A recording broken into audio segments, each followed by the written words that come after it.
ልቀቀኝ ቢኪ፣ እያዞረኝ ነው ልቀቀኝ። በእኔ ጨክኖ ሊሄድ አይችልም። ወዴት እየሄድክ ነው? ነገሮች እንደዚህ ይሆናሉ ብዬ አይደለም። መሬት ተለጥፎ ማልቀስ ምንም የሚቀይረው ነገር የለም። እኛ ደግሞ ይኸው በተግባር እየኖርን ነው። ተራ የሰፈር ቦዘሬ ዱርዬ እኮ ነው ዳይመንድ። እንዴ ብራስህንማ ከደስት ጋር እንዳታወዳድር። እኔ አንተና የእሷ መቀራረብ ምንም ደስ አይለኝም። ሰለቸኝ። አዎ በጣም ነው የሰለቸኝ። እኔንም አታታለኝም። አንተ እኮ ነው ትናንትና ማታ ጥፋት አጥፍተህ ዛሬ እኔን እየወቀስከኛለሁ። ሁሉም ነገር ባዶ ሆኖብኛል። ምን እማዬ? ቆይ ለምን ትፈልጊዋለሽ? አሹ እኮ እዚህ የለም። አሁን ግን በጣም ያበዛሽ አልመሰለሽም? ምን ሆነ ነው? በሩን ክፍት አድርገህ የት ሄደህ ነው? ለሁላችንም ደህንነት ሲባል ከአገር እወጣለሁ የሚለው ዶክተሩ አሁን ላይ ሁሉንም ውሳኔን ወስኛለሁ፣ ለአደይም ለሩታም ስል ከእኔ ከዚህ ሀገር መሄድ ይኖርብኛል ይል ነበረ። እኔ አደይን አፈቅራታለሁ፣ ሩታ ደግሞ እኔን ታፈቅረኛለች። ስለዚህ በእንደዚህ አይነት መንገድ ህይወታችን ከሚመሰቃቀል ለሁላችንም ደህንነት ሲባል ከሀገር ልወጣ ነው ይላል ዶክተር ዩኤል። ይህንን እየሰማቸው ሩታ በፍጹም አታደርገውም፣ እኔን ትታህ አንተ ወዴትም አትሄድም ስትልም የልመና ያክል ለምነው ትገኝ ነበረ። ዶክተሩም እባክሽ ሩታ በልመና የሚሆን ነገር የለም፣ እኔ አንዴ ውሳኔን ወስኛለሁ ይላት ነበር። ምንም አልሰማም የምትለው ሩታ ዳይመንድ እባክህ እንዲቀር አድርግልኝ፣ እሱ ከሄደ እኔ በህይወት አልኖርም እያለችም ዳይመንድንም ጭምር ልመናዋን ቀጥላለች። ታዲያ ዳይመንድም ዶክተር እባክህ ይቺንስ አታሳዝንህም? እንዴት እንደዚህ እየሆነች ጥልሃት ትሄዳለህ? ይለው ነበረ። ምንም ነገር አልሰማም፣ እኔ በፍቅር ታውሬያለሁ የሚለው ዶክተሩ ከመሄድ ውጭ ምንም አማራጭ የለኝም ሲልም ውሳኔዎችን አስተላልፎ ይገኛል። ታዲያ አንተ የምትሄድ ከሆነ እኔ በህይወት መኖር አልፈልግም፣ በድጋሚ ራሴን አጠፋለሁ የምትለዋ ሩታ ራሷን ለማጥፋት ውሳኔዎችን አካሂዳ ትገኝ ነበረ። በተደጋጋሚ ቢነግራትም እንኳን አልገባት ያላት ኩኩሻ የዳይመንድን ፍቅር ላለመቀበል ዙሪያ ጥምጥም እየዞረች ትገኛለች።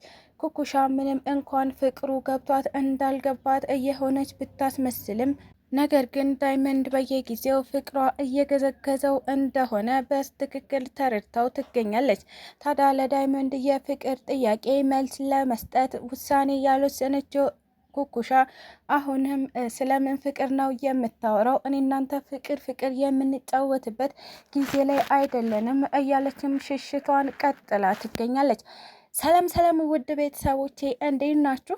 እግዚአብሔር ይመስገን እኔ በጣም ደህና ነኝ። በያላችሁበት ሰላማችሁ በዝዝት ይበልልኝ እያልኩኝ እንኳን ወደ ቻናሌ በሰላም መጣችሁ። ለዚህ ዩቲዩብ ቻናል ደግሞ አዲስ ከሆናችሁ ሰብስክራይብ እያደረጋችሁ ቤተሰብ ሁኑ። እንዲሁም ደግሞ ሀሳብ አስተያየትም ካላችሁ ኮሜንት ላይ ጻፍ ማድረግ ትችላላችሁ። ቪዲዮን ከወደዳችሁ ደግሞ ላይክ እና ሼር ማድረጋችሁን እንዳትረሱ። ለዛሬው ደግሞ ሰራተኛዋ አደይ ፊልምን ክፍል 257 ይዤላችሁ መጥቻለሁ።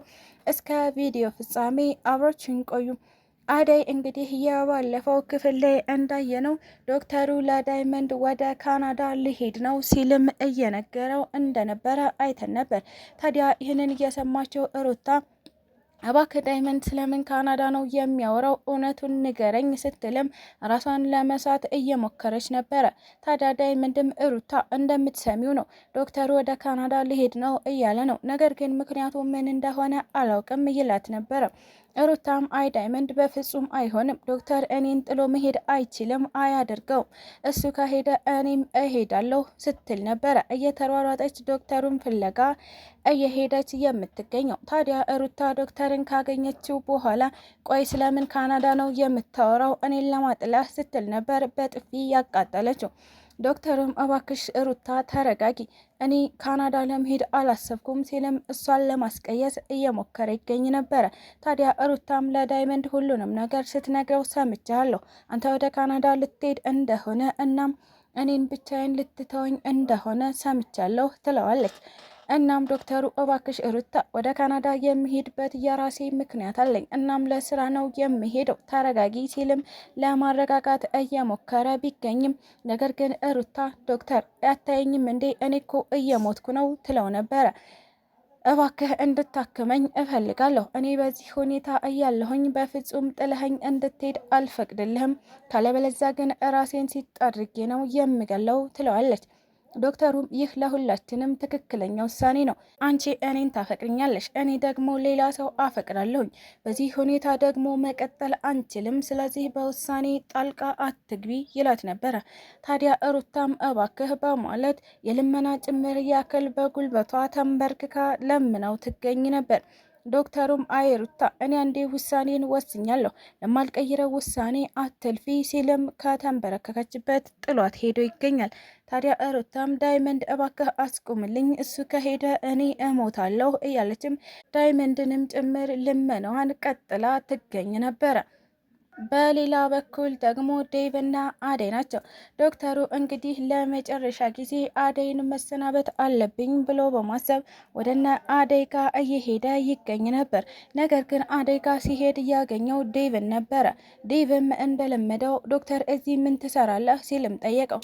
ታዲያ እባክህ ዴቭ ተረጋጋ፣ እኔ ለአንዴና ለመጨረሻ ጊዜ አደይን ልሰናበታት ነው የመጣሁት ሲልም ለማስረዳት ሞከረ። ነገር ግን ምንም አይነት ሀሳብ ልረዳ አልችልም የሚለው ዴቭ እባክህ ከአጠገባችን ውጣ፣ ለአደይ ያለህን ስሜት አውቃለሁኝ።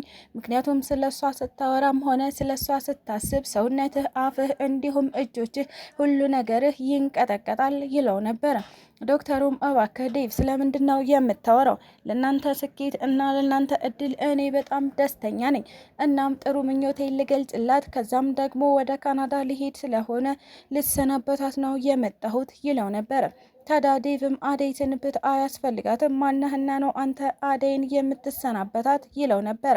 እናም ዶክተር እባክህ ከቻልክ ወደ ካናዳ አይደለም ወዴትም ወደ ፈለክበት ብንብላህ ከአጠገባችን ጥፋልን። እኔ ከአደይ ጋር የሚረብሸኝን ነገር ማየት አልፈልግም። ለዛም ደግሞ አንተን ሳይ ሁሌ እረበሻለሁኝ ይለው ነበረ። ታዲያ ዶክተሩም ለአደይ ያለውን ስሜትም ሳያንጸባርቅ አደይንም ሳይሰናበታት ዴቭ ስላስቀየምኩህ እናም ስለረበሽኩህ በጣም ይቅርታ አድርግልኝ በማለት ከዴቭ አጠገብ ተመልሶ ይገኝ ነበር። እጅግ በጣም ደስተኛ የሆነችዋ ለሊ ቤኪ ካጠገቤ ስላለህ በጣም ደስተኛ ነኝ። እስካሁን አብረን መሆናችንን ማመን አልቻልኩኝም እና ምን ያክል እያስደሰትከኝ እንደሆነ ልነግርህ አልችልም ትለው ነበረ። ታዲያ ባቡሬም ለልዬ ከዚህ በኋላ አንቺ የኔ ኃላፊነት ነሽ፣ እናም ደግሞ ኃላፊነቴን በስትክክል ልወጣ ቃል አለብኝ፣ ከዚህ በላይ ይገባሻል ይላት ነበር። ለሊና ባቡሬ ደሳስ የሚሉ ጊዜያቶችን ማሳለፍ ከጀመሩ ቀናቶች አልፏቸዋል። ምንም የሚረብሸን ነገር አይኖርም፣ እናም በምንም አይነት መንገድ ልንረበሽ አንችልም ይሉ ነበረ። ስለተከታተላችሁኝ እጅግ አድርጌ አመሰግናለሁ። ለቻናሌ ደግሞ አዲስ ከሆናችሁ ሰብስክራይብ እያደረጋችሁ ቤተሰብ ሁኑ። እንዲሁም ደግሞ ሀሳብ አስተያየትም ካላችሁ ኮሜንት ላይ ጻፍ ማድረግ ትችላላችሁ። ቪዲዮን ከወደዳችሁት ላይክ እና ሼር ማድረጋችሁን እንዳትረሱ። ኢትዮጵያ ለዘላለም ትኑር እያልኩ ሰናበታችኋለሁ።